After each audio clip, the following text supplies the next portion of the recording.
Vijay Mallya case, 14,131.6 crore complete amount of the attached property has been restored to the public sector banks.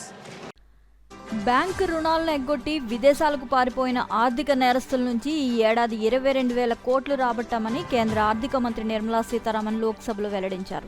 పరారీలో ఉన్న వ్యాపారవేత్త విజయ్ మాల్యాకు దేశంలో ఉన్న ఆస్తులను వేలం వేసి 14,000 కోట్లు బ్యాంకుల్లో జమ చేసినట్లు వివరించారు. అదేవిధంగా గుజరాత్కు చెందిన వజ్రాల వ్యాపారి బ్యాంకు రుణాల ఎగవేతదారు నీరవ్ మోదీ ఆస్తులు అమ్మి 1,000 కోట్లు వసూలు చేశామన్నారు. మిగతా ఎగవేతదారుల నుంచి 7,000 కోట్లు వసూలు చేసి మొత్తంగా 22,280 కోట్లు వివిధ బ్యాంకులకు జమ చేశామని తెలిపారు. ఇందుకోసం ఎన్ఫోర్స్మెంట్ డైరెక్టరేట్, ఈడీ బ్యాంకులు సంయుక్తంగా ముంబైలోని స్పెషల్ కోర్టును ఆశ్రయించాయని తెలిపారు.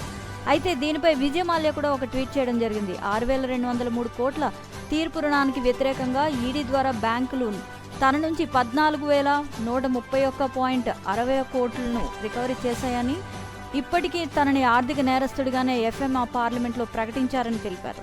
ఈడీ మరియు బ్యాంకులు 2 రెట్ల కంటే ఎక్కువ అప్పులు ఎలా తీసుకున్నారో చట్టబద్ధంగా చెప్పకపోతే ఏం చేయాలో అది చేస్తానని ట్వీట్ చేశారు.